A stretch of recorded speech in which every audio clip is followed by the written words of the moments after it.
Good day to one and all who have joined today.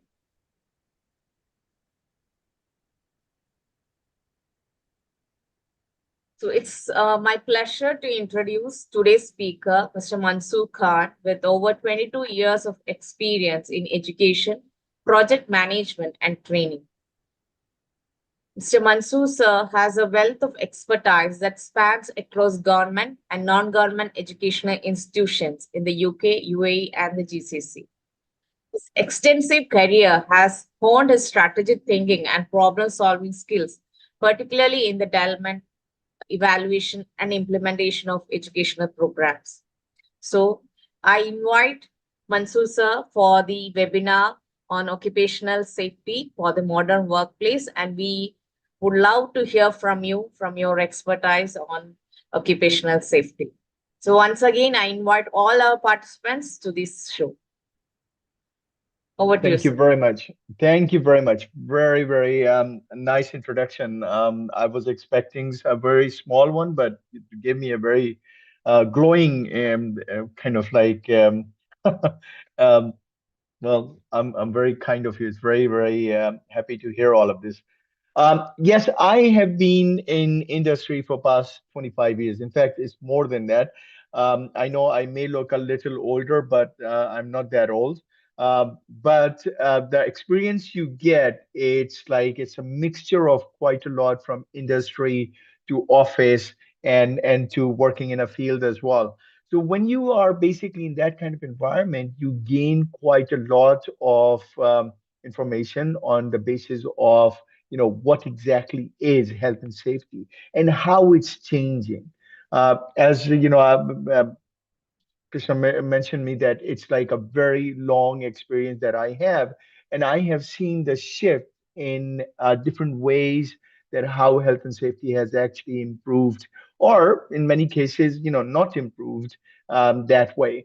So, but what we're gonna do is that today we're gonna be seeing that how we can apply health and safety and see that what exactly is that shift, and look at the future as well, because future is changing quite fast, and the need for health and safety is changing with that, especially when you're working in the not only in the field, construction site or industrial areas. We're talking about working in the office and remote work as well. I mean, I am working remotely. I'm working from my home. So what kind of health and safety that we are looking for? So we're going to be seeing that. But before we actually go into the depth of it, I think it would be really good to know the background of that. So what I'm going to do, I'm going to show you some of the pictures, which is you're going to see, and then you're going to see that how the shift has been changed and what are those shifts. Let's have a look at these. Hopefully, you can actually see my slides. So let's have a look at it, what we are talking about in terms of those changes. Let's have a look. So this is my first slide. I mean, this is a picture of a kind of an industry like during the revolution, industrial revolution. I mean, look at the environment that they are working in, the kind of um, safety net which they don't have and which is required all the time nowadays. Look at this. These are the kids who were working in the mining sector during that time. I mean, can we imagine sending our kids to the mines with that kind of environment? I mean, can you actually imagine that? Look at the soot around their faces, especially the nose. And this is what we are talking about, that when you're digging into the mine, you are actually breathing that soot into your nose and it's going into your lungs. So if you actually look at this and color kind of make a correlation, you will find that the death rate was much, much higher during that time in that area and that kind of industry. So this is one of the things which we will never allow our kids to do in today's day and age, right? So let's have a look at this one. I mean, this is a cotton factory. And again, we are talking about an underage child actually working in that cotton industry, and there's no mask, there's no kind of like safety gear. there's nothing there, and you will see that there's a lot of like fluff flying around, and when you breathe that, it goes into, I mean, respiratory, it's a disaster. It should not be happening. Look at this. I mean, here we are looking at the section where people are working on high risers. Possibly, I am assuming that this is, New York, New York, and there's hardly any harness. Yes, they're wearing a hat. That's very good, but there's no harness. They can fall down, at given notice. You would not even feel it, and this is what's going to be happening. And this, the picture on the right hand side is actually quite an interesting one, because you see that people are in the mining again, and this is a colonized, working mine, and you see that probably people who are working there, they're not being looked after by any means. I don't see anything which would refer to as, safe environment. We are talking about the rail is there, and it's like nobody's wearing the helmet, nobody's wearing any kind of safety gear. These are the things, and this is worse in those areas which are being colonized, by the Europeans, and they use these people as literally horse, like rather than as human being. So there, the safety was not an issue whatsoever. They said that we don't care about safety. We just want them to work, period. That's it. In this picture, things have changed from 1969 to 1970. That like Nixon actually signed a safety act, which was done during that time.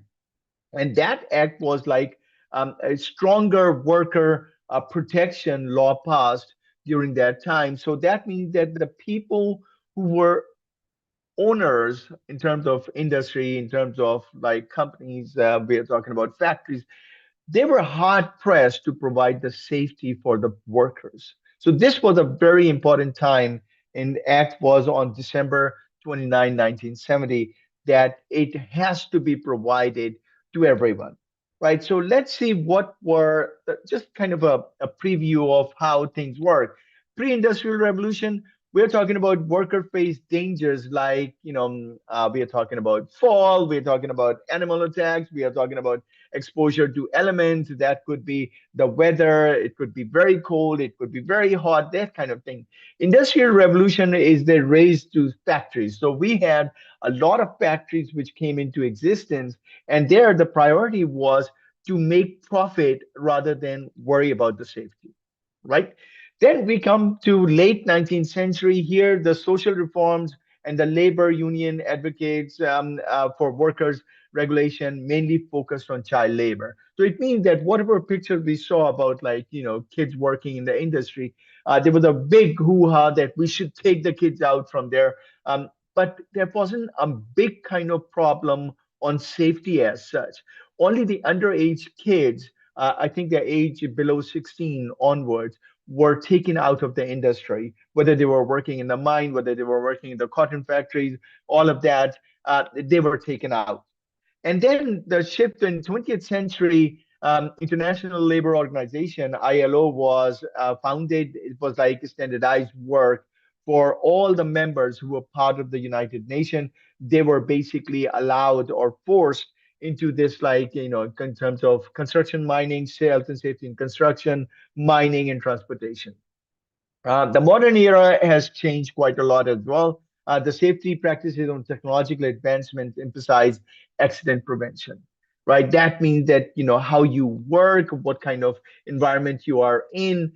We are looking at that, what kind of office environments you are in as well. So the future of work safety, that modern workplace recognize the importance of very important thing, mental health, and the psychological hazards alongside safety concern as well. So it wasn't only the physical safety that we were talking about, psychological safety. We are talking about, any kind of burnout. We are talking about any kind of mental health that you.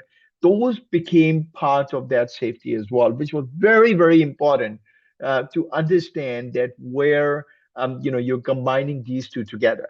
So physical aspect is one thing, but the other one is to do with your mental being as well, your happiness, your that how do your any kind of physical concern with your psychological concerns. So all of these things were added on to this as well. Let's have a look at those amendments that we are talking about that we've gone through. So Act of 1994, which was like, only 30 years back. So these amendments were happening. So the key amendment, if you look at that the extension of the applicability to workplace, new duties on principals, employers, and self-employment person as well. We are talking about appointment of the occupational safety and health coordinator. These were the jobs which were basically assigned for the health and safety as well. So the new jobs were formed only to look after the health and safety. And then we are talking about employees' right to remove themselves from imminent danger. If you are being asked to do something, and from your point of view as an employee, that you think that it's a danger to your health or to your safety, you pull yourself out without having any kind of repercussion. I remember that when I was working for MTV, we had a very big fire and we were asked to go in because the smell of the chemical was very, very strong. And we decided that we're not going to go there to work because it's actually quite dangerous for us to being there. And they couldn't do anything about it because it was our right, basically. Increase penalties and punishment for employers, self-employed person, personal and principal and manufacturers as well. So we are talking about that we cannot really force anybody to do this, and if we do, the penalties from the law's point of view is going to be very harsh. So people are not going to take any advantage of that. That no, no, no, we're going to push you. You can turn around and you can sue them, and when you do that, that means that you're giving the power to the people, the employees basically, that you just cannot force them to do things. Okay. Then we are talking about the directors and office bearers are jointly and severely liable. So if you think that you can get away with it because you are a very big kind of company, no, you cannot. You are gonna be, that's like companies like Amazon where they have, right, very big warehouses, and if anything goes wrong, they're liable for big penalties, right, compensation. And these kind of things happen where you are basically going to be paying a huge amount to employees because they are affected by it. So these kind of changes which actually happen a great deal, and that is like it's a continuous thing. It's not stopped yet. Quite recently, we actually had a very big kind of like conference happen on occupational health and safety here in Dubai. This was only recently. I mean, in October 14 to 16, and there we talked about this. Encouraging well-being of workplace and handling changes in occupational health. As I said, we are changing. It's not the only, the hammer and the jacket and the helmet anymore. It's like how you work in an office environment, because a lot of the work is being done through the office environment. We need to apply all of that as well. So that's what we're going to be looking at. Now, having said all of that, that means that things have changed. Um, we may have think that this is 2025, first quarter of a 21st century, and things gonna be better. But let me give you a statistic here. This statistic says that right now, worldwide, 2.8 million annual death has been happening because of the related injuries or illness each year, right? This is a very big number, staggering number, in fact, right? We are talking about that. I give you that in May, I was meant to be doing this recording for health and safety, but May 29th, I went to the school to pick my kids up, and they polished the floor, and I slipped and I fell and I broke my hip and my wrist. And I had been in hospital for something like 2 weeks. I had 8, 9 hours major surgery for both replacing the titanium in my wrist and my hip.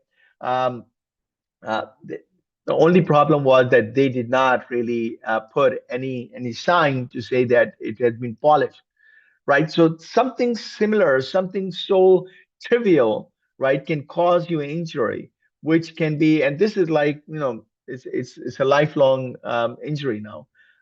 There's like I cannot do a lot of things. I need to do a lot of physiotherapy and stuff like that.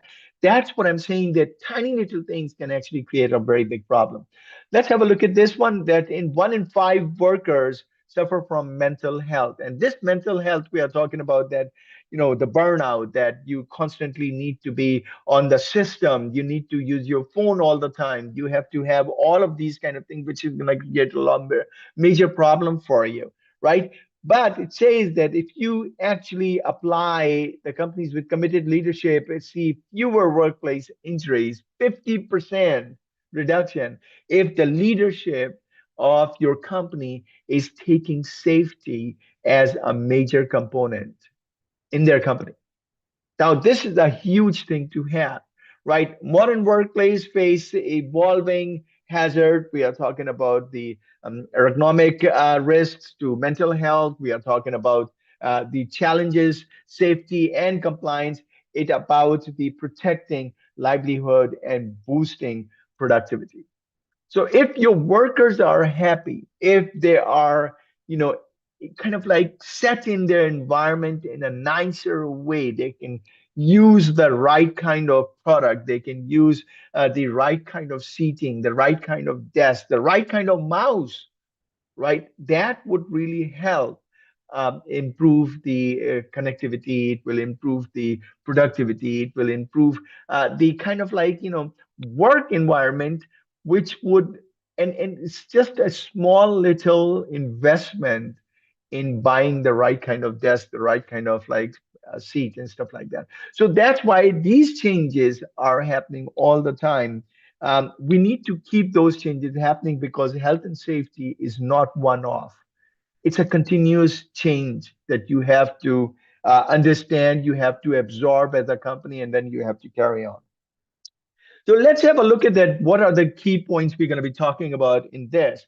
So far, we talked about the history of it. So far, we talked about that how things have changed and what are the penalties if people, don't go by the rules, and how is it going to be effective. Let's just look at it in more detail. The shifting paradigm from compliance and culture, we are looking at the modern risk landscape, new hazard for the new era, all those things which are happening. The human element, we are talking about the leadership engagement and psychological safety.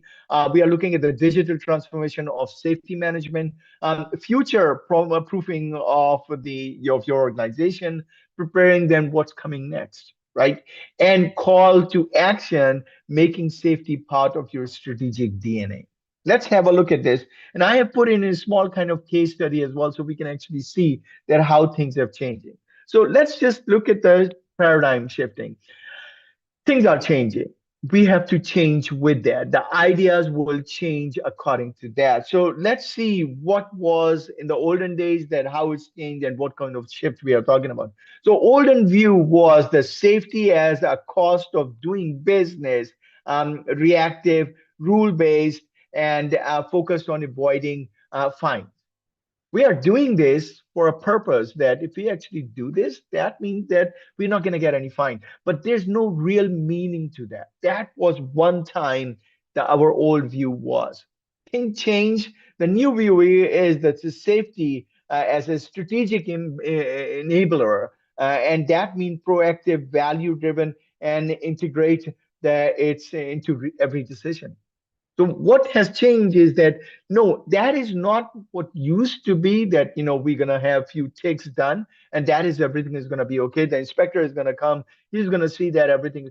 We have to change this. We have to apply all of this in the safety mode, that this is what is required. This is how we do things.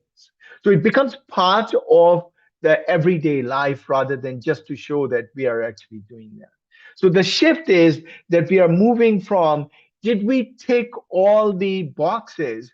To did we do the right thing? This is the change, and this is the change we need to apply.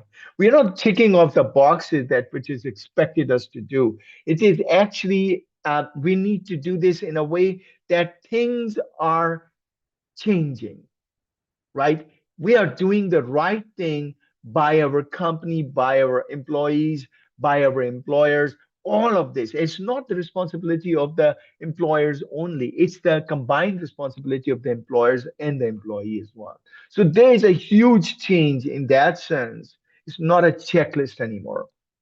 Okay.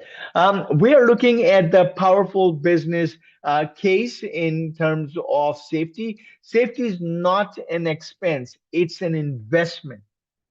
This is a very interesting way of looking at the thing that, when you're going to think that safety is provided in terms of the expense, that, oh, we're going to have to spend so much money on this.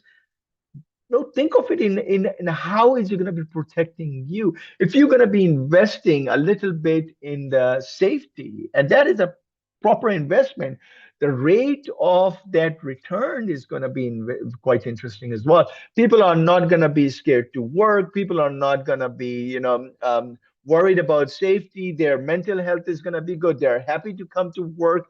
And when you have that, that means that it's going to be reducing cost, right? Nobody is going to be absent here. Therefore, that you don't need to worry about that, how you're going to be fulfilling this person's job or that person's job, because they are there, because they feel safe to work in that environment. It reduces cost, lower insurance premium, fewer claim, less downtime as well. Let's just concentrate a little bit on that fewer claims, right? People are not going to be worried about that. Oh, sorry, I cannot come to work because I'm too stressed because of safety.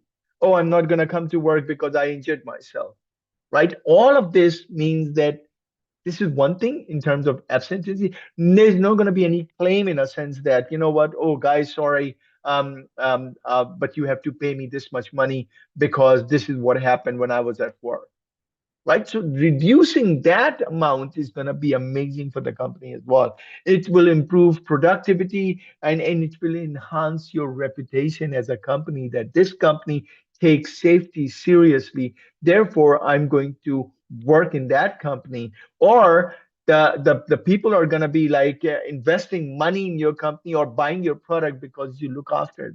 All of these, there's a saying that, takes you 20 years to build a reputation, but 5 minutes to destroy that reputation because of some silly, saving, cutting corners in terms of safety and all of that, right? So you have to think about it. When we are looking at the case study in terms of culture, how a manufacturing giant transformed. So it's a small kind of a situation. A global manufacturer had plateaued in safety performance with a traditional compliance approach. Action, they launched a safety ownership program, empowering frontline teams to lead safety meetings and conduct peer-to-peer coaching. Now, result would be a 35% reduction in recordable incident, 18 months, and a significant increase in employee engagement. So you are giving that chance for the frontline people to say that, okay, you decide your safety, you work on that, and we're going to be backing you up. When you have that kind of environment, it means that you are providing, the power to the people, right? By saying that you're empowering them, that your safety is our concern. You tell us that what we need to do. And when you do that, that really helps. I feel as an employee, that, what, they are looking after me. That's why they want me to take the responsibility. And therefore, I'm going to tell them, because I'm working in this environment, I know exactly what is expected in terms of safety. These are the concerns, and the leadership is going to be looking at those concerns and, fulfilling all of those concerns. When you have got that, that would really improve the environment. Right. So what we are looking at, the ripple effect would be that, when you create that culture of safety, it means that everybody is going to be benefiting from this. There's improved morale. People are going to be very, very happy that, my company is looking after us.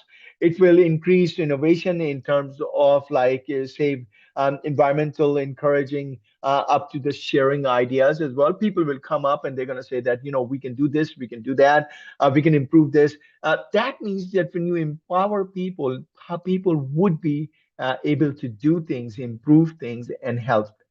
Right? These are the things that occupational excellence, safe presence are often the most efficient and reliable processes. Right? So when you are looking at the terms of safety, if people know exactly that any kind of process they are actually going through and that is good for them, the productivity is going to be going up with that, right? That means that, people are going to be easy to work with. They know exactly what are the environments, what are the things that they have to use to actually improve things. So these are the concerns that you have to know, and this is a huge shift in terms of this paradigm. The key takeaway from this, well, first of all, we're going to be looking at that, that stop talking about safety only as a rule. I mean, it's not a rule. I know that there's a safety book in every company. They're going to say, you shouldn't do this, you shouldn't do that, do's and the don'ts. But the thing is that this is part of us. It's part of like making profit. It's part of innovation. Safety goes hand in hand with everything, right? Start framing it as a core value that integral to quality, productivity, and the talent retention as well. So it's a binding force to everything which a business, a company, a factory should be doing, right? So that's why when people feel good about this, they are going to be doing their work in such a way that that's really improved. Let's have a look at the second one that we are talking about: modern risk landscape, a new hazard for new era. Things are changing. I mean, only 30 years ago, we were in a different environment.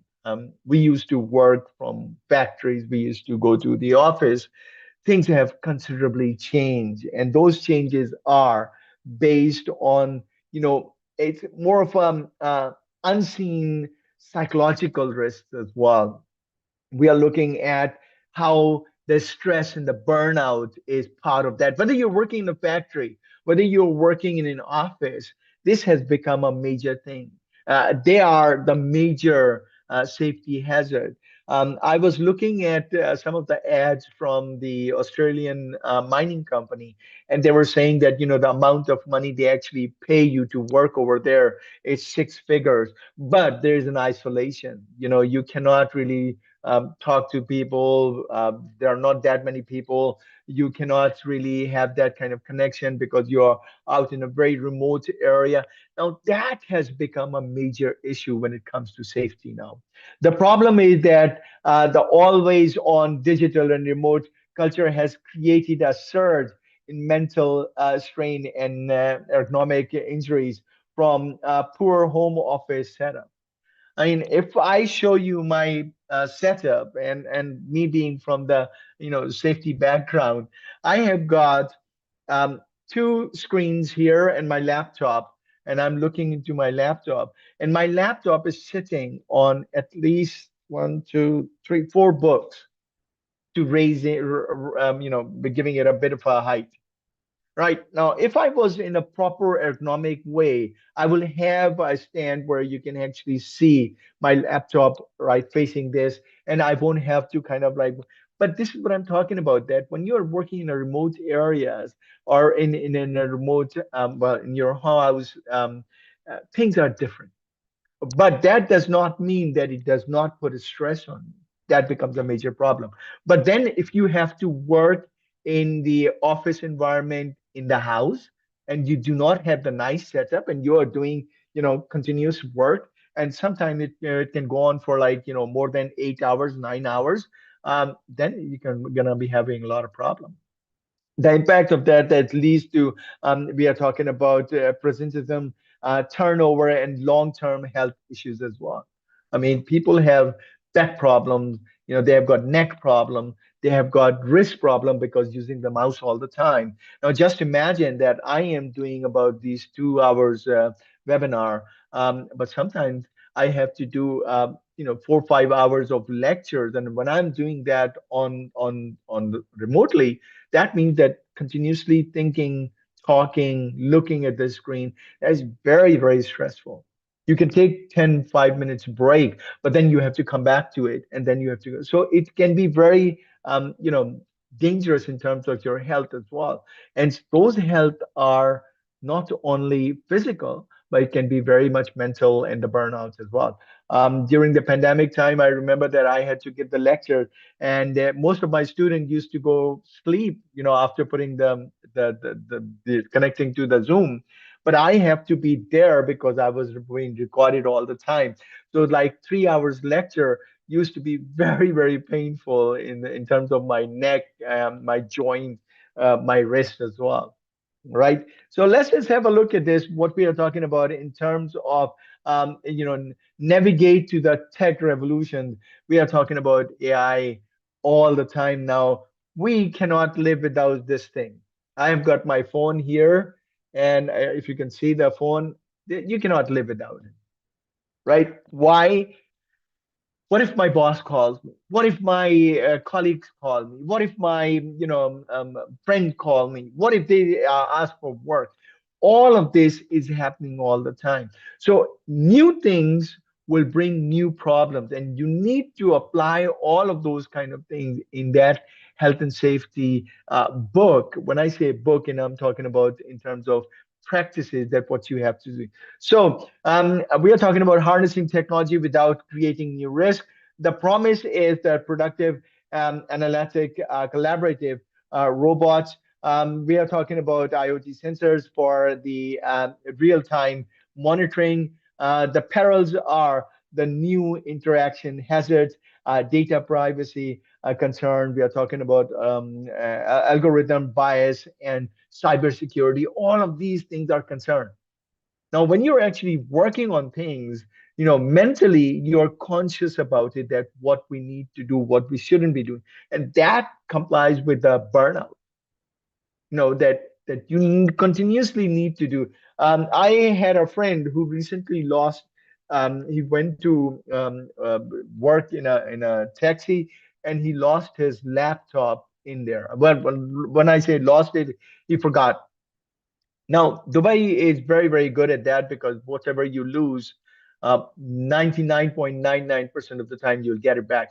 But he called me and he was like so panicky about it, that all my data is in there, all my work is in there. What happened if I lose it? I said, look, I mean, let's just talk to them. Let's see if you can get. Within 2, 3 hours, he got it back. But the stress that he had in those 2, 3 hours were tremendous. All right. Then we are talking about that, how does that, the path is to integrate technology with your people, conduct joint risk assessment as well. Let's just sit down together and let's see that where the risks are, what we can do to improve those risks, how we can actually improve things, right? And again, we are looking at the front line, that how these people can actually give out the information, because they are in the midst of things. They are actually doing things. They are in front line. They can tell you that these are the risks we are facing. These are the solution that we have. Apply that. We'll also be looking at in terms of a case, how an IT firm tackle remote work risk. So situation is a software company saw a 40% increase in economic related complaints, shifting after remote work. And we have seen those remote work that after pandemic, during the pandemic time, most of us actually worked from home, right? And that created a big thing. Why? Because the working with that period of 9 to 5, that was broken. So now instead of 9 to 5, my boss expect me to work 24/7, because you're remotely connected. All right, so that created another challenge for you. So the action is they implemented a vertical economic assessment program and offered a stipend for proper chair and desk. Now, if I'm continuously on my desk and my chair for a longer period, I just cannot sit on my, my dining table and on my dining chair. And where I need to have the right kind of desk, I need to have the right kind of chair, and that is going to be paid by the company. That you go get yourself the chair which is going to be suited for you because you're going to be working from home, and we want you to make sure that everything is done properly. Right. A 60% reduction is reported discomfort and marked increase in perceived organization support. This is it, right? A little bit of investment in terms of by providing the right kind of desk and the right kind of chair and the right kind of, working from home environment equipment that really solve, much higher comforts for the people to work in terms of their productivity. They weren't complaining about it. So tiny little things actually change quite a lot of things. So the global challenge for consistent safety in fragmented world is one standard is basically many culture, geography, and the laws as well from different countries. They have got different environment. The challenge of mainstreaming your company and safety DNA across different regulatory environment and cultural attitude towards the risk, and supply chain safety in your safety failure at a subordinate subcontractor can damage your brand as well.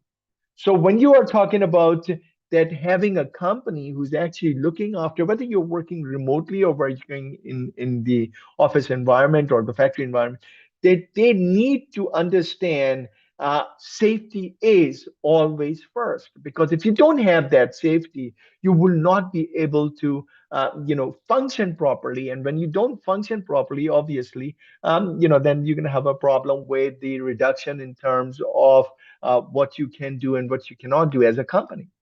So these are the things that you have to understand, that when you're actually looking at the safety, those challenges are there. Now, if you're going to be working for a multinational company and you are somewhere, I don't know, sitting in India and your company is in America, would it has to be the same kind of laws, same kind of application, same kind of rules which applied in America and in India at the same, because it's the company, right? They must provide you all of those facilities which they are providing their your American counterpart in America. You should be getting that in India as well as a company, that they should provide you with that. Right. So now what the historic risks are, we are looking at the matrix in terms of probability, low and high.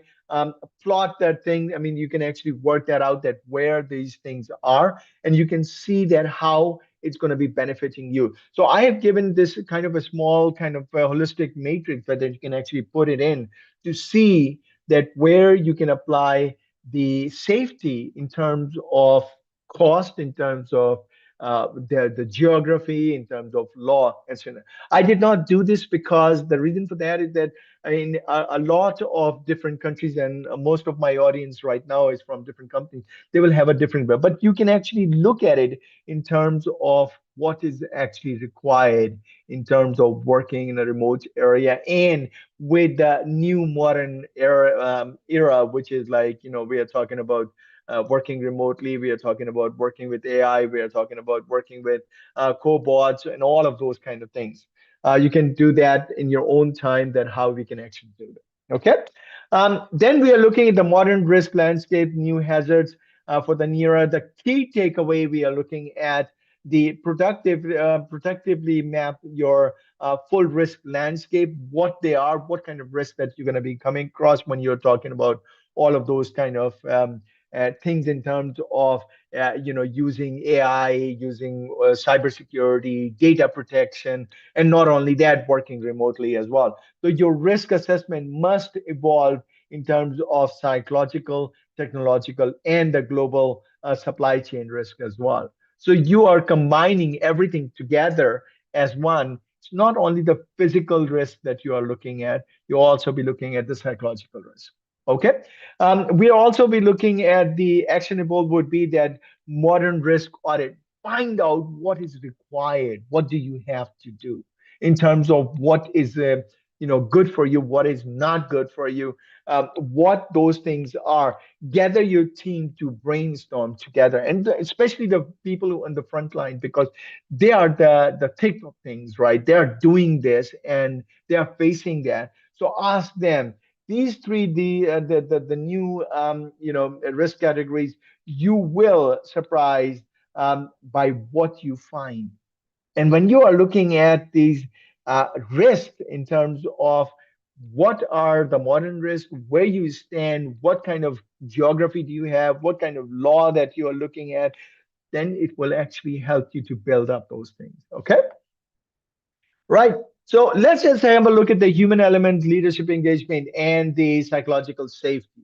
As I said, that the best thing you can do is to know that, you know what, my employees are safe. As a leader, this is one of the most key thing that you can do. And you are going to be respected. You're going to be loved by your employee if you know that, you know what, somebody at the top is actually looking after us. So leadership is not a policy, it's a behavior, right? Which means that you have to act, you have to work as like being in the front, leading them from the front, right? Visible felt leadership, walking the talk. Don't just say it, do it. Right here, leader must be seen hard and actively participating in safety. I mean, if you are showing that, guys, safety is my prime concern, my main major thing, everybody is going to be feeling secure throughout. Okay. Here, this means that conducting walk around, discussing safety, first in meeting and allocating resources as well. Right. So we are looking at that the guy who is director, CEO, whatever, is walking around on the shop floor, finding out where the problem is, finding out what is the solution from the people who are basically at the front line, right? So what you tolerate, you promote. Okay. Here we are looking at the empowering every voice. A person who is working in a factory on a machine has got the same eye on terms of safety, his value, his life, his value, as much as the person who is sitting in the office and making policy. When you have got that kind of equilibrium, that means that the people will be saying, yes, my company look after us, therefore safety for us is the prime concern. Therefore, I'm going to do my very best because this company is looking after me, right? So there is a reciprocal thing that when you actually look after your employee in terms of safety, they are going to be working towards the company or productivity is going to go up, right? Safety is everyone's responsibility, is not just one person. It's not the health and safety officer who's going to come in and he's going to say, oh, okay, we need to do this. It's employee and employer both at any level, whether you're on the shop floor or whether you are right at the top of the ladder, the leader ladder, you need to be responsible for the safety, right? Employer employees to conduct peer observation, lead safety meeting, and stop unsafe work. If you see something which is risky, and people take advantage of that, I mean, I'm very, very hot, therefore I'm not going to be wearing the safety jacket. Or, it's very hard to wear the helmet, therefore I'm going to take that out. No, you should not be doing that. And when you actually see somebody doing that, you have every right to go to that person and say, can you please put the hat on? Can you put the jacket on? Can you put the goggles on? Because these are the things which is required, right? If you see somebody in the office, right, touching their neck and is very stressed, go to them and you say to them that, you know what, you should go to the HR and ask for a better chair because it's your right. It's exactly your right. The person doing the job is often the expert on its risk, what those risks are. They can tell you better. I can assess that, but I may not be able to give you that kind of understanding unless I am actually doing that job myself. So, who should I take you know, advice from, but the person who's actually doing the job. I should empower that person to say that, okay, you are doing this job. You tell me what are the things which is required for the safety concern. Okay. We are looking at in terms of like case I've built up here. Case is the healthcare's high reliability journey. How a hospital unite slash medical era. We're talking about era here. Situation and hospital ICU faced a higher than the average rate of medication errors. They implemented a structured communication tools and trained staff on a graded assertiveness, empowering the team members to voice concern without fear. Result 50% reduction in report near misses and significant drop in the actual errors within 1 year. Now, this is one of those things. Just because you have got a doctor who is saying that you know what you must do this, a nurse will be quiet down. She's gonna say, "Oh, I'm not gonna say anything because the doctor said that." But if she's been given the power to say that, "Excuse me, what you are doing is wrong," right? Or if you are a system that which actually streamline things, then things will get so much better, right? And that will be giving you a kind of a huge reduction in malfunction, errors, risk to life, because you are being monitored by a system and you're going by the system which was implemented here. All right. We are looking at the leadership. So case healthcare is like a kind of a circular thing. That engagement, we are talking about empowering and trust. We're talking about psychological safety, more reporting and ideas. We are looking at fewer incidents and better process and stronger culture, leadership commitment. That's what we are looking at. We are looking at everything needs to be done in such a way that it's a continuous cycle, that people are connected with each other, right? We are following the rules and regulation. We are following the psychological aspect. We are following your reputation. All of these things are something that you are doing, which would really help you. And when that help is there, your productivity level is going to go up because you know that you are backed by your experience, you are backed by your bosses, you are backed by the system. Rather than somebody's coming telling you, "Oh, what do you know? I'm a doctor. I know, in healthcare, nurses are being there for like 20, 30 years. And these doctors who are newly qualified, they try to put that authority on them. Oh, I'm a doctor, you're a nurse, right? But when you have a system which actually help this reliability journey, then you don't have to worry about anything. Okay. um, Now what we the key takeaway from that is measure your climate of trust. How easily, how often you have to, trust your leadership. This should not be a question. This should be a concept that, yes, I believe in my leadership because they are believing in my safety. Hence, I respect that. I am totally for it. So you can't stop, improve the what you don't measure. Right here, the level of psychological safety in your terms of critical leading indicator. This is something that you really need to understand. That anything you do, you should not have a pressure on your head that, oh, I must do this because of that. No, that psychological barrier should not be in. You should speak your mind, you should do your job, and you should be happy about it. Why? Because your leader is backing you up, right? We are talking about actionable insight would be in your next employee survey. Include this one question. If I make intentional mistake, it will it be held against me? Right? This is for those people who are in health and safety, and when they want any kind of feedback from their employees, put this question in.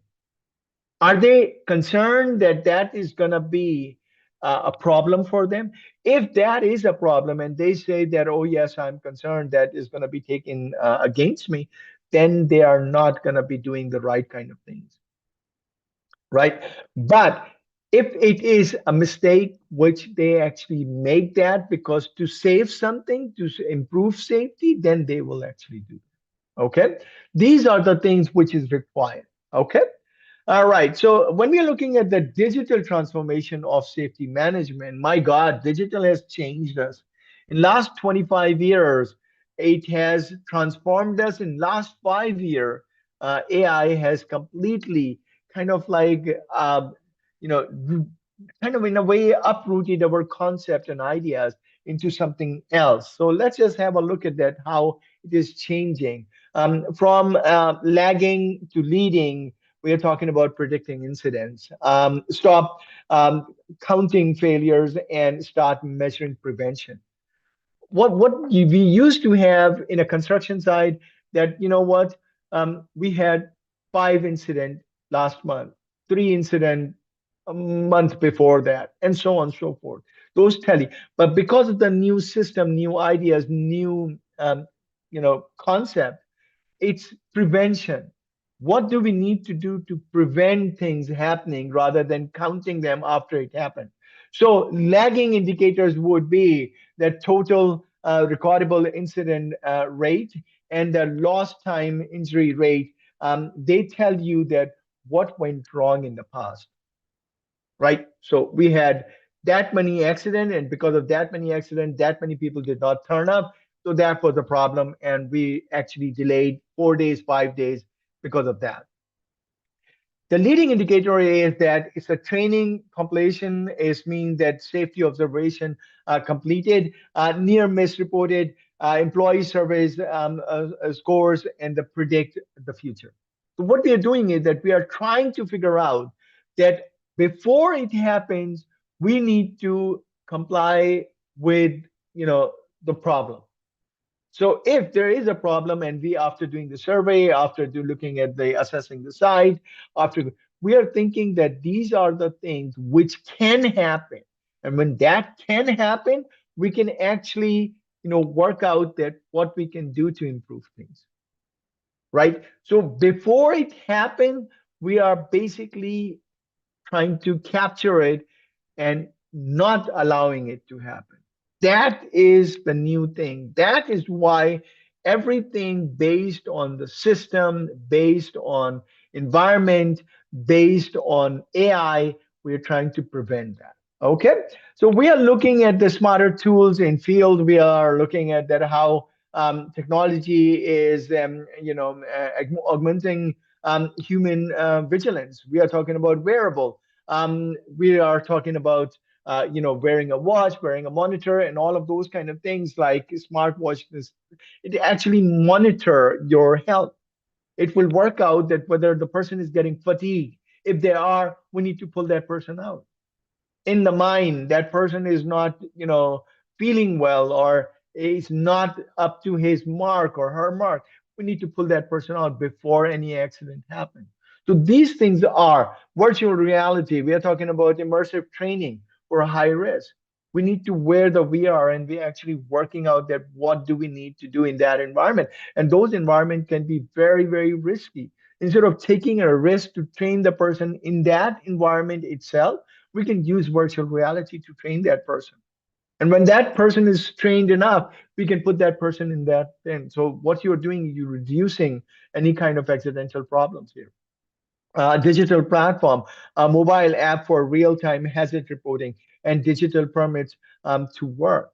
When you are going into a system where it's a big problem, you can actually see that what is happening in front of you. A person can say that, okay, come out of that environment because I think there is going to be a risk, right? So you can actually see that in real time, that these things are there for you, for smarter tools for the field to use to prevent yourself from any kind of problem which can occur, right? If you don't use them. So these are a blessing in many ways.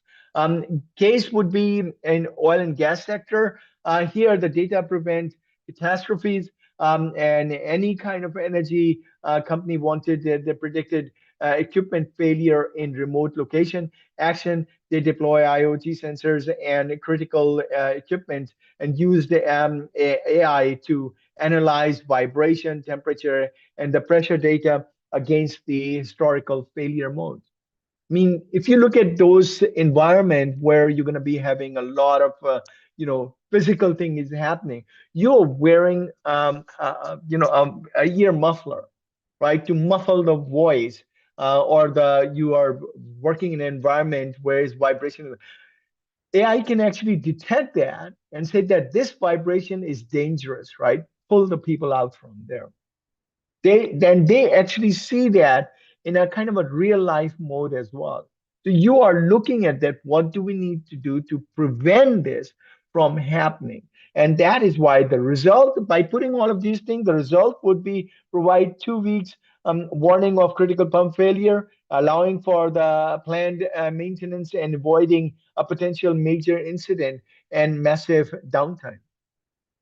Remember, here there are two things here. When you're going to have an injury, injury means downtime, which means that the people are going to be not going to be coming to work unless the health and safety officer is okay that. And that does not happen very, very quickly. So your rig or your well, your production is stopped because of this, right? What we need to do is that make sure that we are doing this in advance so we can understand what is happening. And while understanding what is happening, we can actually see where the problem may lie and solve the problem before it occurs, right? And these things in high pressure job is always, always very important. All right. We are talking about transportation. We are talking about oil and gas. We are talking about like, huge factories where these kind of things are there. See what you can do to actually improve things. We are also going to be looking at the human machine partnership as well. Go to any industry now, you will find, robots are working side by side in whatever capacity together, right? Which means that they are working with each other, right? That is where the thing is. If you go to, you may have seen this Amazon warehouse where these robots are basically shifting the crates from one place to another, working with human as well. And that is a major thing. So technological support, people decide technology is a tool, not a replacement for leadership and critical thinking. The goal is to free human experts from mundane tasks to focus complex analysis, coaching, and the culture building. This is what we need. We let the robots do the manual work, mundane, monotonous work all the time. I mean, 24/7, they don't need to worry about anything. They don't need to go for a break. They don't need to go back home. But let them do the work. Us human are gonna be working on our thing, analyzing things, looking at the coaching, look at the culture, how to improve things, coming up with innovation and stuff like that. So there is like a connection, a marriage between the technology and the human being. We're looking at the building the digital roadblock. We are talking about start small scale, scale fast, and focused on value. Don't try to do everything at once. This is one of the major problems. When you put in the technology, you put in so fast that people, the workers, the employers, the employees, they get confused that what is happening. When you start in a kind of a stage one, stage two, stage three, and you add on to it, then it makes a hell of a lot of difference because that will actually prevent you from doing anything which can create a kind of a big shift. So what you need to do is that you need to make sure that you are doing this as a small pilot project, and then you add on to it, you build on top of that. That would really, really help. Measure its impact on the key leading indicator, and then build upon that as well. That would be very easy for people to understand that change and comply with that change as well. Scale it acts across the organization based on proven success. Now, I have seen in many organizations, they try to put the policy in because their competitors are doing the same. It's not. You're trying to hammer something which is not going to go in, but by force, when you're going to put it in, the repercussion of that is going to be quite strong, which means that you will not be able to adjust that, or your employees will not be able to adjust that, or your action is not going to be good enough from that, and that is going to be creating a huge problem for them.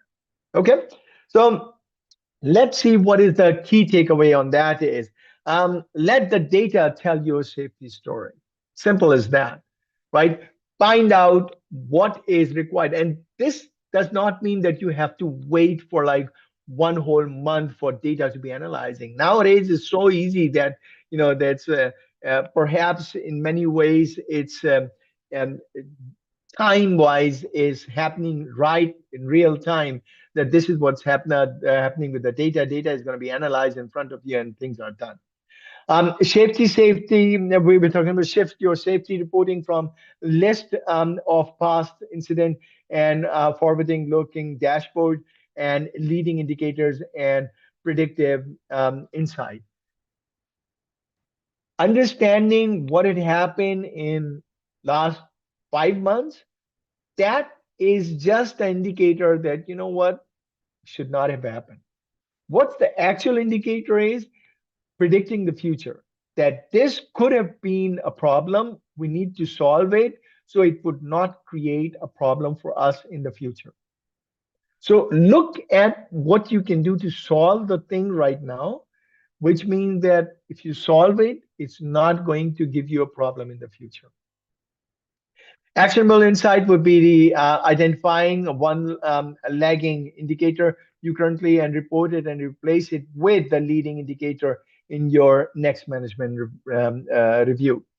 So when you're going to be creating a report, again, think that, okay, this could be a problem. Let's just fix it so it will not be a problem. This should be an indicator in your report. This is what you. Each of these takeaway is very practical if you apply it in the system that you're going to be working on, and you will see that how it will improve things. Right. Let's have a look at this. The future proofing your organization, preparing for what's next. Okay, if we all have a crystal ball and we look into the future and we say that, you know what, this is what is required or expected of us, that would have been a brilliant thing to have.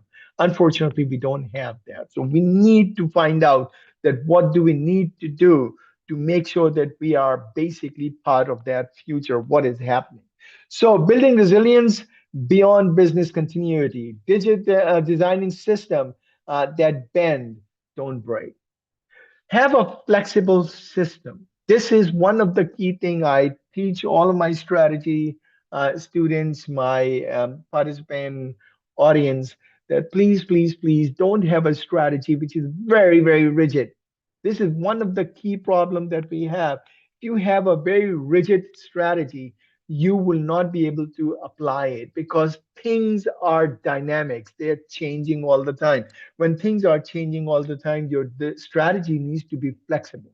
You don't need to change the core of this, but your strategy needs to be very flexible. Same with the when you are applying the health and safety as well, making sure that you have understanding that what's coming next, and you need to apply that within your strategy that coming next. So we are looking at the as resilient safety management system can be adapted in terms of to shock pandemics, which we suffered quite recently. We are looking at the extreme weather, geographical instability. All of these things are parts of that being health and safety, which is part of our the future that we are looking at. It builds on foundation of a strong culture, empowered people, and agile process.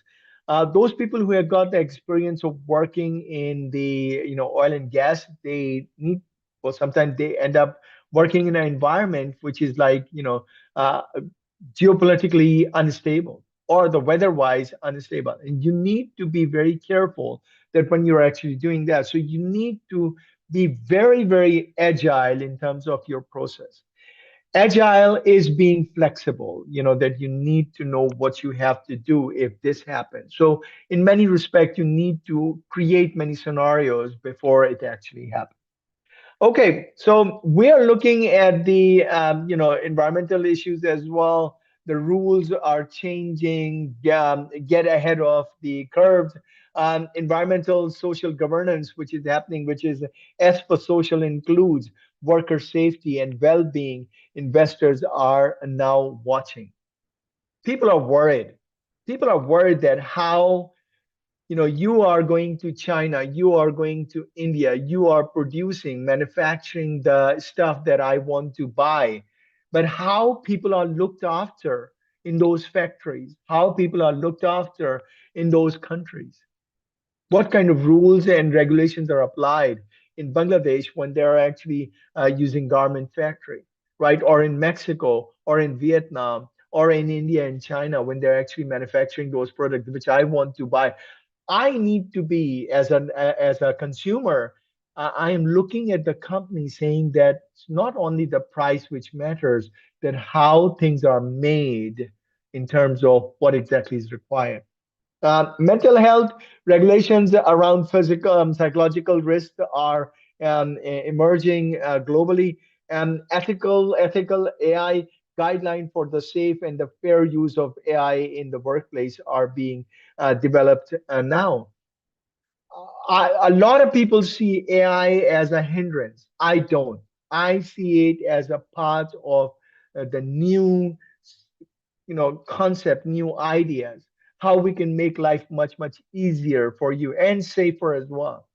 That it would be error proof as well.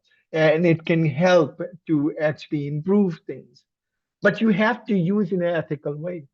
You have to use it in the right way. You can give a monkey to use an AI, but that monkey is not able to understand what is happening.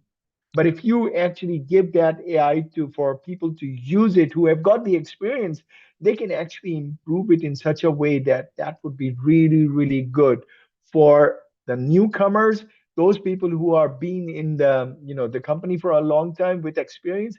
They can actually combine the AI and that experience together and be very beneficial for both of them. We are also looking at the most powerful recruitment tool, the safety as a talent magnet as well. Find out that what exactly is people doing, what kind of background they have, the modern workflows. We are talking about especially Gen Z, prioritize purpose, well-being, and the safe, respectful, work environment. I mean, we have got Gen Z. Gen Z is the major problem nowadays in the thing because they work in a kind of a different ethics altogether, right? To them, safety is it's a different ball game compared to all the other people that I mean us who are I'm assuming that most of us are got at least 5, 10, 15 years of experience, and their concept is completely different than compared to Gen Z. We need to create that environment so they can understand that this is what the safety is all about, right? A strong safety record and culture is a powerful differentiator in the war for talent as well. We need to find out that we get the right kind of people who have got not only the experience but willing to take safety as a most prime part of their job. This is something that we need to understand, that what exactly is required, right, all around the world. It's not only like, we're talking about developed countries, we are talking about everywhere. Case in terms of the ECG, ESG advantage, how a consumer company won a major investor. The situation is a large investor found was security to high ESG performance. The action was the company showcased an industry leading safety performance, its mental health and support program. The ethical AI usage was policy for automation. The result was that they were added to the funds preferred portfolio, and citing their mature approach to social responsibility, and the human capital management as well. So these are the things that you have to understand. Look, give people what they want in terms of environment, because you're not doing that for your people who are actually working within your company, but you are telling your investors who are outside looking in to say that, okay, these are the things we are doing. My reputation is based on safety. When I show that to my investors, investor will come running. Today's consumer is very much into how we are doing things, what we are doing for the environment, what we are doing for the social aspects for the people. And when we do that, it means that we need to create something which is good for the environment, right? And this is how it works. If we don't do this, we're going to be in big trouble. Okay. So when we are looking at the case in point, the ESG advantages, the pillar of 21st century safety program, four pillars. We are looking at the adaptive culture values. We are looking at the engagement people, empowering people, right? We are looking at the intelligence technology. We are looking at the big data, small data, any kind of technology that we are looking at. Resilient process in terms of system. These are the four pillars that you're going to be using for your safety in terms of future proofing of whatever is coming next, right? We need to adapt the value, the culture based on safety. And when you have that as a foundation, you can actually apply any kind of system which is going to be coming based on that. When you engage people and give them, empower them, they will be looking at the safety that, oh, these are the things that we have to use or apply for the safety. Because we are using safety as a foundation. This is why it is very, very important to use the concept, the system, the technology based upon safety. Okay, let's have a look at the key takeaway from that. That means the integrated safety in your core business strategy, making sure that whatever progress or strategy you're going to have, whether it's a short term or the long term, you apply safety as the core value to it. Okay, safety is not stand alone function. It is an integrated to risk management, talents, strategy, investors. We are talking about a relation to brand management. It's part of everything. It's not something that we're going to be saying, okay, fine, we are only using this for a purpose of showing off. No, it is a part of every little thing we do. We are putting safety as a concept, which is the kind of like integral part of every concept you're going to put forward, whether it's to do with the strategy, whether it's to do with your investment, whether it's to do with hiring people, whether it's to do with improving environment process, anything you do. And in any environment, it means that in any industry as well, right? Actionable insight would be invite your head of HR and your head of investor relation to your next safety committee meeting, discuss the instruction of the safety, talent, and ESG. This is another thing. That's what you have to do. Next meeting that you're going to be sitting down with, make sure that you bring your HR, right? To make sure that they know what is happening. Look, HR is very, very important. HR, the one which is actually pushing and shoving things to happen. And when they see all of these things in front of you, that these things are happening, then they will say, oh, yes, we need to do this. It will become part of the concept. It will become part of your strategy, right? This is how you're going to, when you're going to write job description, you're going to say, these are the safety features you have to follow. Are you complying with them? If the person who's applying for the job is, well, I'm not too sure about this, then that person is not ready for the job.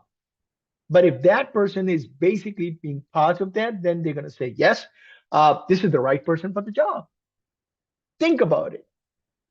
Make people, one of our biggest problem is that we make sure that every department is separate. We do not contribute with each other. We do not interact with each other. But if you have safety problem is for everyone, whether you're working in the office, whether you're working on the shop floor, whether you're working out in the field. What you need to do is that you need to make sure that the people who are concerned or connected or being part of that will be. I would bring finance people to sit in my safety meeting. They need to know what kind of investment they need to, what kind of budget they need to have for me in terms of safety. So I can look after my people, so they will look after their job. So their job is done. That is going to be improving the company. These are the things which needs to be done. And it's not an easy thing. You need to make sure that you have a case where you can actually bring people in and say, sit down, let's just listen to us, be part of this meeting, so you can understand what we need to do, what we need to go through. And as I said, it's nothing to do with only technology. It's to do with every single process. Okay, right. We're talking about call to action, making safety part of your strategic DNA. Very, very important. Everything you do, anything you do is part of that strategic concept. Let's just see what we are talking about here. The journey never stops, right? It's a continuous thing. The day you're going to say that, oh, by the way, we finished everything, I'm sure of it that something else will prop up. So it's a continuous thing. It's moving on all the time. Continuous improvement is the only goal you have got. Safety excellence is a journey, not a destination. You can never say that today we have finished all the safety aspects. I can promise you, you will regret saying this because the next thing, something is going to happen. Right? Embrace the plan. Do, check, act. We know all the PDCA that we do the cycle that make sure that you plan it, you do it, you check it, and you act upon it. Right? This is what you have to do. All of these things are very, very important when you are actually putting all of this into the concept, the idea. And as I said, it's never ending story. So when we are looking at the making safety part of your DNA, your practical next step would be that you need to look at the identify one new risk. And it can only happen when the people from different areas, they brainstorm, they come together, they sit down, they talk, they explore things, right? And do it in a kind of a fun way. I mean, don't make it as like, that you have to come up with an idea. When you are talking, when you are having a discussion, that's the best way to brainstorm this. Okay. We are talking about empower one voice. Proactively ask frontline employees for safety input and act on it. It is so important that you need to know that these people are working in the thick of things. They know exactly what is happening. When they know exactly what is happening, they know what are the solutions to the problem on the problem that they are facing. Ask them, empower them, right? Then refrain from one conversation. Talk about safety as a value, not a compliance issue, right? I mean, it is a value that is given to the organization, right? The value, which means that if I feel safe, if I feel important, if I feel look after, I'm going to give you 110% of my productivity.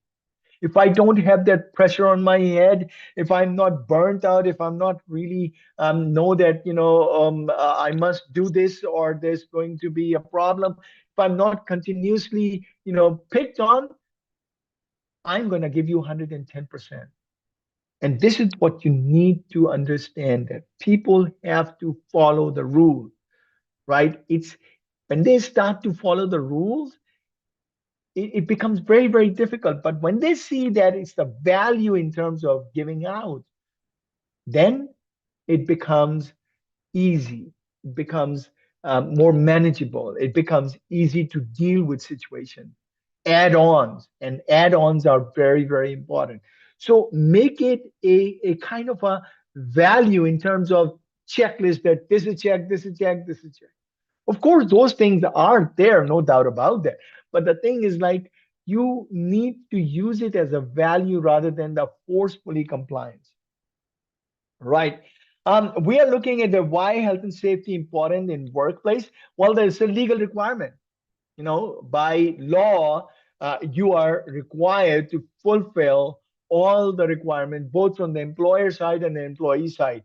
Employee well-being, right? In as I said, the ROI for in terms of business is if your workers are happy, they are safe, they are, they feel comfortable working there, they're gonna give you way, way ahead, way, way extra than you can imagine, right?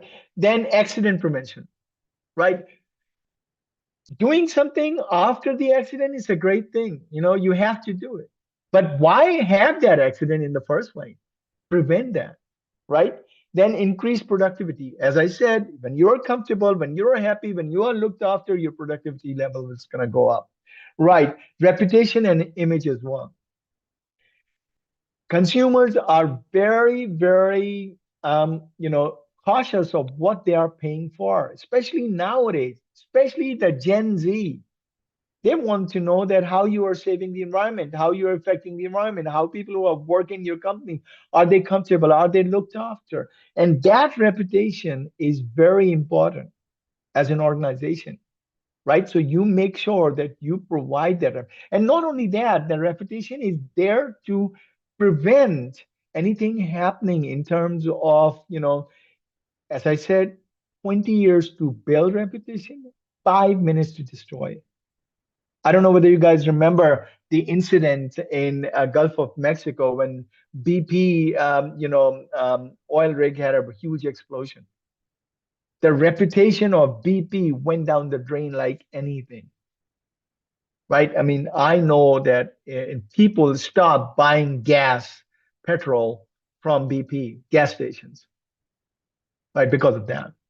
They were like a huge, and in terms of cost, it was one thing, psychological cost, physical cost, people all lose their life, their family were affected by it, the environmental cost, all of that was huge. So it is all interconnected. Less cost saving by putting in investment in terms of safety. What you're doing is that you are saving a cost next time for any kind of incident.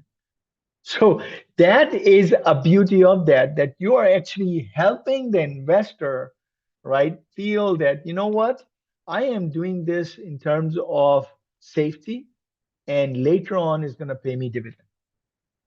So that is cost related as well, that by putting so much money into the investment in terms of safety, you're going to be saving a lot of money later on for accident prevention. You're going to have a problem with like downtime, all of those kind of things, right? We are talking about compliance with international standard. You have to follow this now. Companies are getting bigger, but they are multinational companies. When you have multinational companies, you're going to be having a lot of people who are basically there. When they are there, how we can actually use that. The standard of safety should be the same, whether you're working in America, whether you're working in South Africa, whether you're working in India, whether you're working in Russia, right? You must follow that. That's why ILO, International Labor Organization, is there to actually understand what is happening in the labor community and in terms of safety as well. Okay. We have got organization. We are talking about OSHA that is there to look after, the international body as well as in terms of occupational health and safety. Employee engagement. Make employee valuable in terms of their opinion, in terms of their, what they give out in terms of how they can actually improve things. We are talking about, again, one of the major thing is it's a continuous improvement. It's never ending story. I'm sorry to say, It's never ending story, but let me tell you that continuous improvement is the best thing that you can do. All right. We are looking at making the safety part of your strategic DNA. A message from me. I have been in that environment for a very, very long time, and I have come across a lot of different, companies, countries, different industries as well. And I am telling you that world-class safety performance that was is excellent in quality, productivity, and people management, there are one and the same. You cannot separate safety and then you expect your excellence or your company's reputation to go up. So it goes hand in hand. And trust me, by having that, it means that you need to understand that you need to make the safety the most valuable foundation for your organization, and you will see that how it actually improves things. Okay. I think I have done my part. And if anything, I leave that to this nice young lady, and she's going to tell us what to do next. Thank you very much. Thank you, sir, for that wonderful session on occupational safety in modern Thank technology. you. Uh, so, this for this session, we have got a lot of questions, and you can check the questions in the Q&A box. Meanwhile, I'll introduce this webinar is sponsored to you by Uni Athena. We are a online platform where we provide flexible, affordable, and accessible courses. So, can you switch to the next slide, please? Oh, sorry, I beg your pardon. I am on the seat here. Right, Okay. great. Sir, if you want, I can share my screen. Or Yeah, that's okay. I can do that for you. Right. I've moved the slide. Do you want me to? yeah, that's okay, fine.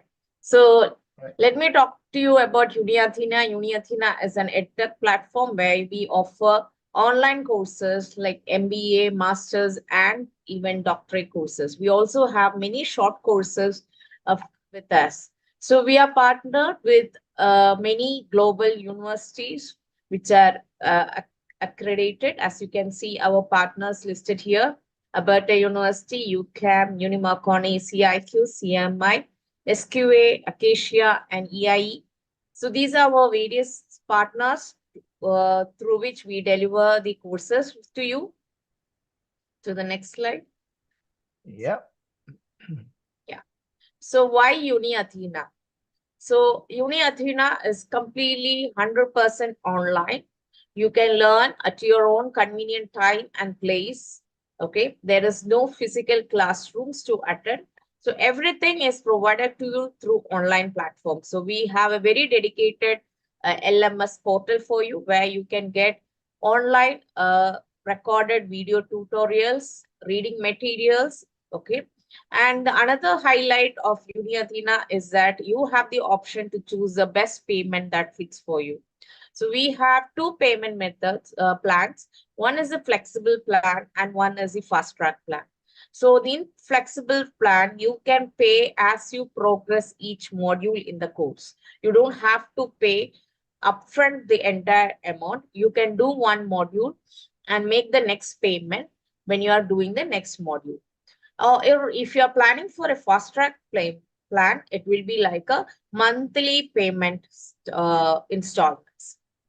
And as I mentioned, this is an online platform. You can learn at your own place. And we also offer a personal tutor support and a C support who will be helping you and guiding you for your learning purpose. So we also offer a variety of courses related to the occupational safety and industrial safety. So we have listed our very highlighted short courses that you can visit from our websites. So our various short courses that are available to you are basics of hazard management and safety training, basics of occupational safety, diploma in environment health and safety management, diploma in occupational safety, essentials of occupational health and safety management system, essentials of occupational safety and hazard prevention, Mastering Hazard and Safety Management, and MBA Essentials with Environment, Health, and Safety Management. Okay. So if you are looking for a career in safety management, do visit our website www.uniathena.com, and you will love to see from what our learners would like to say about our courses. So we have Muhammad Ridwan, who has done a Mastering Hazard and Safety Management.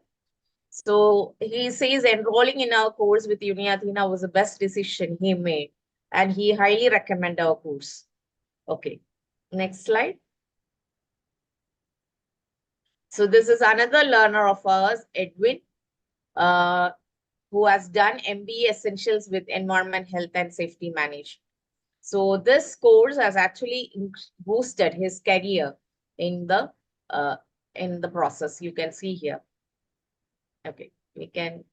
So if you have any admission related queries, you can always reach out to our admissions email ID, that is admissions@uniathena.com, or Fatima@uniathena.com, or you can also WhatsApp us at +97155879549. So we are ready for the question answer sessions. So any query related to the webinar that we have done today, you can pose the questions in the Q&A box, and Mansoor sir is open for the question. Right, I'm waiting. So we have many questions in the Q&A box. So would you like to read it for you, or you want to pick I up from? I think it would be a good idea if you can read it out to me, that you pick up the question Yeah. and I will be able to answer it. Okay, sir. So there is one question from Sanugas, which asks, in modern industries today, which industries still face the most significant challenges in balancing uh, the profit and worker safety? I think that a lot of the work which is done in terms of field work, that requires quite a lot of that, because there you physically have to go there. That could be oil and gas, that could be construction, that could be, factory situation as well. These are the people that they have to, and it's very difficult to actually implement things like in a mine. So, but depending on which country you are, I have been going through the website for the Australian mining company, and they have actually put in quite a lot of monitors into their mines. So if there is any kind of like danger, that actually indicates that. So it all depends that how well you are financed to actually implement that. So, I mean, it's very hard to pinpoint exactly which industry is a problem. Um, I would say that in terms of safety, we should not be taking any chances anyway. So, what we need to do is that do our very, very best to apply for all the aspects or all the trickery of health and safety in all the industries. I'm sorry, but I cannot really pinpoint an industry there, Okay. right? So we have a question from Deval Patel, who asked, how can HR collaborate with safety teams to build a proactive rather than a reactive safety culture? Sorry, say again, what collaboration? HR collaborate with safety teams to build a proactive rather than a reactive safety culture. How can HR Right. collaborate? Yes, look, this is where leadership needs to play a very big part. I mean, the thing is like you need to have that collaboration done between, when something happened, that is gone. But proactive means that you need to create an environment where we are looking ahead of the, problem which we're going to be facing. And for that, you need to understand that you need to. That's the reason I actually gave you that actionable areas in each of those the topic that we covered, that you need to slowly bring people to understand that safety is for everyone, whether you are sitting in the office, whether you are at the managerial level or director level or the leader, it doesn't really matter. I mean, safety is for all, right? I mean, just imagine, I told you this, I actually broke my hip because I walked onto the floor, right? I mean, say if I was a director and I was coming down from my office and I slipped onto the floor. I mean, it's a safety issue, right? It doesn't mean that you have to have a person need to be in the factory floor or something like that. So you need to be proactive in terms of collaborating all the department together.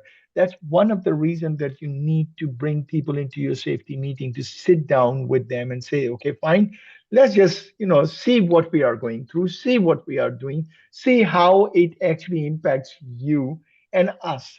That collaboration is very, very important. Be proactive instead of waiting for things to happen. Make things happen in terms of preventing that. That is the key thing. I hope that answers your question. Okay, thank you, sir.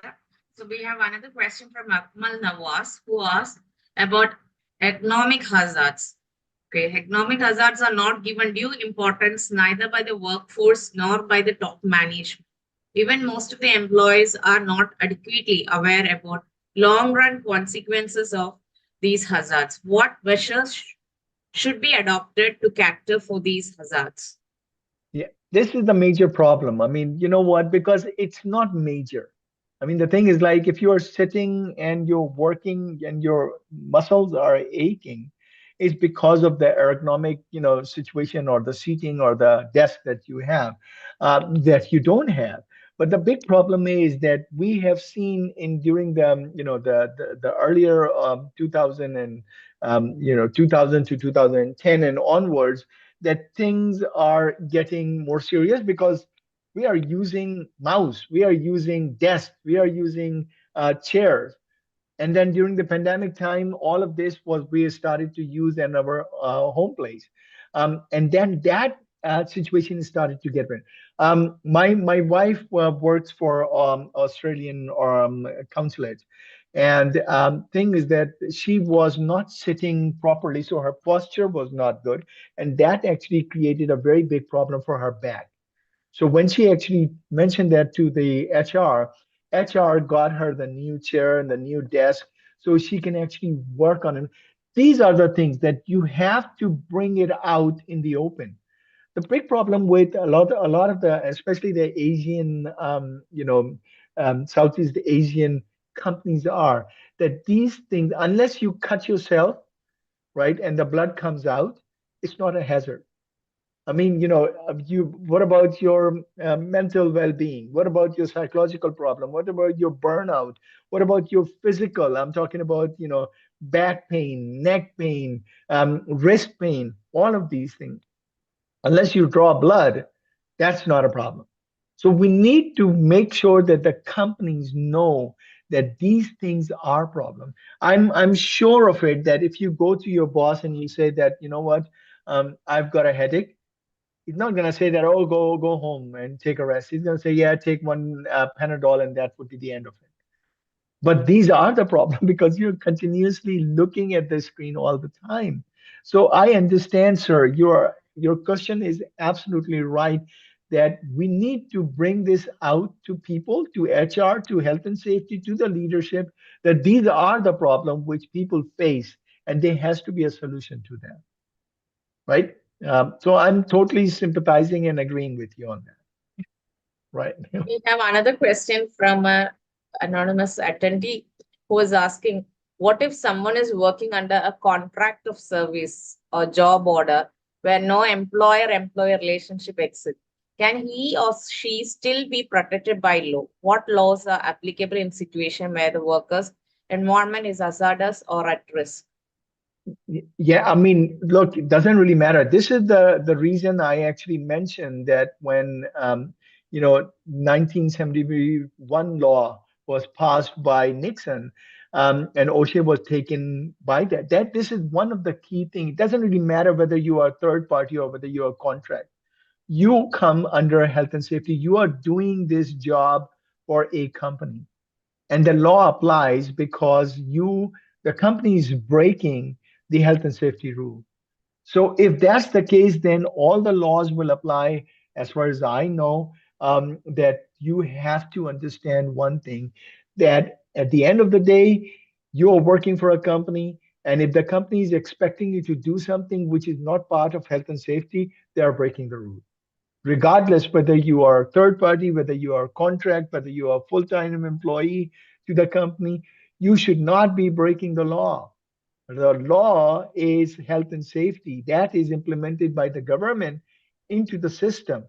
And that means that you have to comply with regardless whether you are a full-time or a part-time or a contract worker or even a third party, right? So these apply, all these laws will apply to you.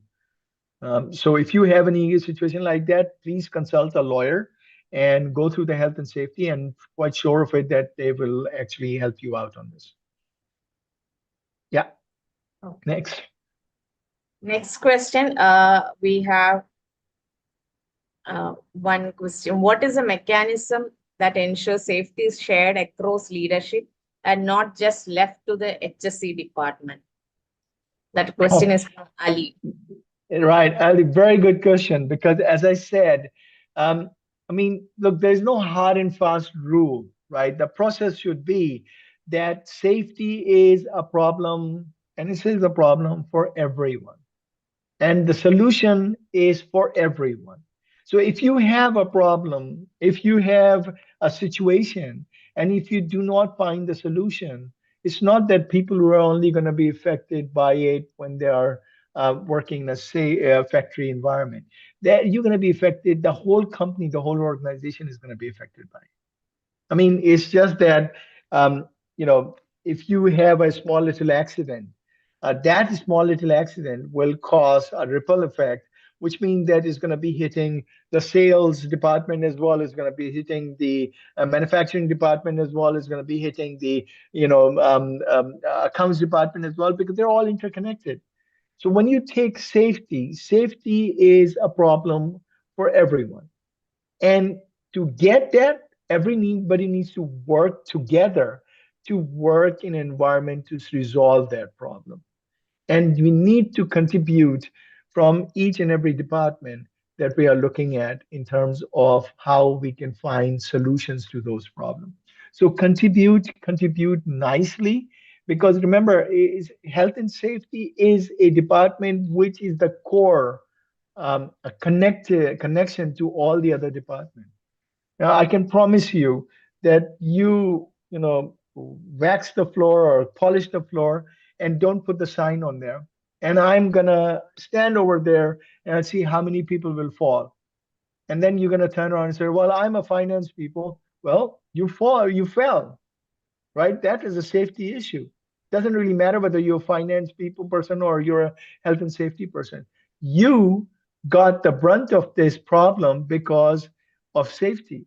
So make sure that the safety is solution and a problem put together for each and every department, right? That hopefully that would help. Yes, next question, please. Yeah, we have a question which is asking, can you elaborate on how safety committee is formed and Yeah. how often the meeting has to be done, like monthly, quarterly, or yearly? Right. Look, I mean, for in terms of project, whenever I have done a project, my first concern was to make sure that the safety committee is there. If you are taking a project, I mean, say if there you're running a company, that company would have a safety guideline that you're following. What you're doing is that you are bringing that guideline in front of everyone. So making sure that you have got somebody who's taking the lead, and people who are basically concerned with that project, they are there to contribute. As I said, by invitation, call those people, those departments who are basically you think that would be useful in terms of that, right? I would call on rotation. I mean, one day I will call HR in my committee meeting, or the other day I will call finance people. The other day I will call in some, IT people and stuff like that. But you need to have those meetings. And depending on the stages, because whenever I run a project, I break it down into smaller projects and smaller stages. And for each stage, I need to make sure that those things are, whether it's done after every 2 weeks, or whether it's done after every week, or whether it's done after every 3 months. you need to know the dynamics of the project. So you are basically calling that meeting every time a new concept, new idea, new process is going into this. But make sure that you assign people, the right people, to be there sitting down, who can make decision and put that forward to the management. Okay, so that process is based on to you, depending on your project, yeah, your stages of the project, and what kind of environment you are actually working in. Make it a habit. A committee should sit down. They should be doing the project, and safety meeting is a habit, not a kind of again compliance. It should be the value. Yes. That another question is from Hassan Abu Bakr. How Yeah. can virtual reality or AI-based training be applied in real workplace environments, especially in industries with high safety risk? And what are the major benefits of organization to adopt these technologies? Yeah, I mean, there are many companies that are actually doing that. I mean, especially when you are talking about chemical companies, instead of sending people to the real life situation, what they do is that they train them into virtual reality. So they create a environment which is exactly the same as their working environment, but in a virtual way, and then they train people. So when you have that kind of training behind you, it's much easier for you to adapt the environment that you are in that situation. And that would be very, very useful. I mean, not only that, oil and gas, all the big companies like Aramco, we are talking about BP, Shell, Chevron, all of these companies actually do that. And especially in the environment where it is a closed environment, they create that virtual setup, and then they train people in that virtual setup. So when they actually go into the actual environment, they're familiar with the area, and they're familiar with the kind of a situation that they're going to be facing, and it becomes much easier for them. So this is a very real and happening situation. In many kind of factory, we are talking about environment where there's a lot of like gas or chemicals are involved. They do that as well. So I mean, naming few one of the in the environment I actually seen is the Amazon warehouses, where their robots are basically shifting the huge crates of around 250 kgs, which is a pretty big weight. And for that, they create that visual thing separately before applying it into the real life, and it works. It works wonderfully. So AI or any kind of technological aspect is a good thing to have. Yeah. Next. So we are getting many questions, sir, but due to our time limitations, we have to like Right. wind up our session. Maybe we'll take one last question. Go Mm, ahead. yeah. So one last question.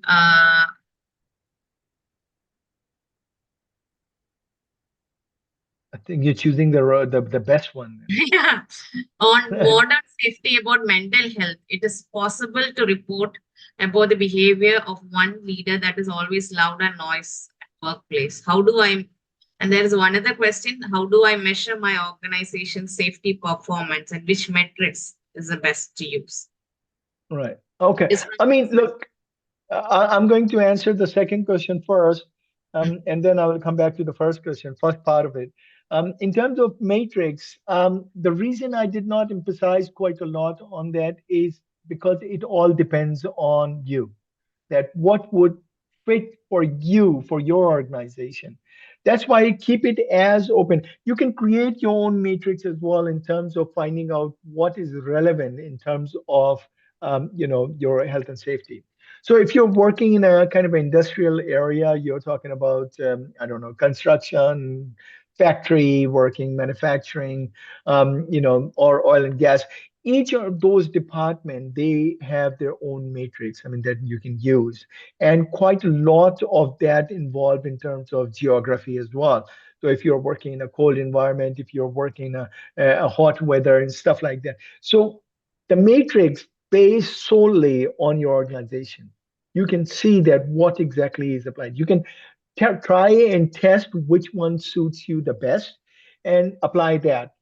Because I cannot pinpoint that this would be a very good one, because it would be, rather silly for me to say not knowing what organization that you are in, what kind of organization that you work for, what is your company, how big is your company, all of those kind of things. There are many variables. So when it comes to working out matrix, that is really up to you, that what exactly you need to do. In terms of your first part, I think first part was the being mental health. And Yeah. yeah, can you repeat? Is that possible that you can repeat that part again, please? This is from Jessa, who is asking on modern safety about mental health. It is possible to report about the behavior of one leader that is always loud and noisy at workplace. Can we Right. say Are you talking about the leader, or you're talking about the employee or colleague? If you're talking about the leader, I'm behavior of afraid leader? leader. Yeah. Yeah. How do you report the Well, behavior of leader? right. Okay. Now that is a big issue, because the thing is, like, I knew somebody. He owned a very big company, and he used to say that every month, for no matter whatever the reason is, or no reason whatsoever, I have to go and shout at people. And I asked him why, and he said that so people would know that, that I people have to fear me.